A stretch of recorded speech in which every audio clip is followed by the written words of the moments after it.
윤석열 대통령은 최근 외교 무대에서 한중일 대신 한일중, 또 북러 대신 러시아를 먼저 언급해서 주목받았습니다.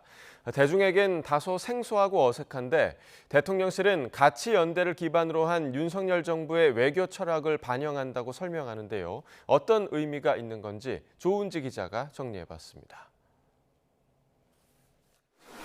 지난달 다자 외교 무대에서 윤석열 대통령은 동북아 평화를 위해 한일중 협력이 필요하다고 강조했습니다. 중국의 유화 메시지를 던진 거라는 해석 속에 나라 언급 순서가 눈길을 끌었습니다. 아세안 플러스 3 발전의 근간이 되는 한국, 일본, 중국 3국 협력이 활성화되어야 합니다. 지난 3월에도 윤 대통령은 일본을 중국보다 먼저 불렀는데 이는 3국 정상회의를 거론할 때였습니다. 동북아 영내 대화와 협력 활성화를 위해 한일 중 3국 정상회의 재가동을 위해 함께 노력하기로 했습니다. 지난 1999년 아세안을 계기로 처음 열린 동북아 3국 정상회의는 2008년부터 일본과 중국, 우리나라 순으로 돌아가며 개최됐습니다. 자국을 먼저 칭하는 외교 관례, 또 의장국 순번을 고려해서 그동안 한일중 정상회의를 공식 용어로 써왔습니다.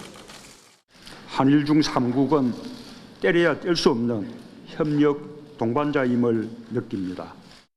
한일중 정상회의 참석을 위해서 방한하여 주신 하지만 윤석열 정부는 외교안보 비전을 총망라한 국가 최상위 문서 국가안보 전략에도 중국보다 일본을 먼저 배치했습니다. 대통령실은 법치와 인권, 자유 등 가치 지향점에서 더 가까운 나라, 즉 자유연대를 기본으로 동맹과 우방국 순서라고 설명합니다. 윤 대통령은 유엔 총회 기조연설 땐 북한보다 러시아를 앞에 뒀습니다. 러시아와 북한 군사 거래는 우크라이나뿐만 아니라 대한민국의 안보와 평화를 직접적으로 겨냥한 도발이 될 것입니다. 북한의 핵미사일이 우리에게 더 직접적인 위해를 가할 수 있기 때문인데 대통령실은 같은 민족이라고 북한이 어떤 짓을 하든 앞자리에 불러주는 건 윤석열 정부에선 있을 수 없는 일이라고 강조했습니다.